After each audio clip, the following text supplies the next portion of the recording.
Gefährliche Situationen im Straßenverkehr. Für Radfahrer können sie böse enden. Um solche Fälle festzuhalten, greifen immer mehr zu Dashcams, kleinen Kameras, die man am Fahrrad montiert. Ansgar Hegerfeld vom Allgemeinen Deutschen Fahrradclub in Frankfurt findet die Idee der Videoaufzeichnung von Unfällen oder brenzligen Momenten für Radfahrer gut. Also bei vielen Situationen ist es ja so, dass nachher Aussage gegen Aussage steht, wenn es dann zu einem Gerichtsverfahren oder Ähnliches kommt. Und da helfen natürlich unabhängige Bilder, die einfach ganz neutral zeigen, was ist denn genau passiert, wer hat was getan und wer war letztendlich auch schuld. Dashcams gibt es in verschiedenen Ausführungen für vorne oder hinten am Fahrrad. Eigentlich bezeichnet der englische Begriff Dashcam eine Kamera für das Armaturenbrett im Auto, wo es die kleinen Geräte schon länger gibt. Dashcam wurde einfach für Fahrräder übernommen. Also diese Kameras zeichnen durchgehend auf die Verkehrssituation und überschreiben dann alle paar Sekunden oder alle paar Minuten, je nach Hersteller, dann die aufgezeichneten Aufnahmen. Dass man wirklich nur die letzten Momente vor einer Situation eben hat und die nachher auf Knopfdruck oder bei einem Unfall dann abspeichern kann.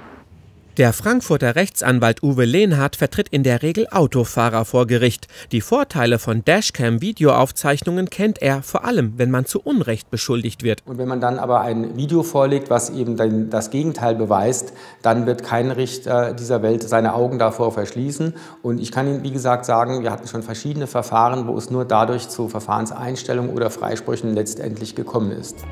Gleiches würde für Radfahrer zutreffen als Teilnehmer im Straßenverkehr. Auch deswegen zeichnen immer häufiger Radler heikle Situationen auf, veröffentlichen diese teilweise auch im Internet. Aber Vorsicht, wer dauerhaft während der Fahrt einfach so andere Verkehrsteilnehmer ohne deren Wissen filmt, begibt sich auf extrem dünnes Eis. Das wäre nicht zulässig. Da würden die Datenschutzaufsichtsbehörden oder könnten tätig werden. Und was man natürlich überhaupt nicht machen darf, ist Aufnahmen ins Internet stellen, wo die Personen erkennbar sind oder Kennzeichen sichtbar sind. Das müsste man also dann schon verpixeln.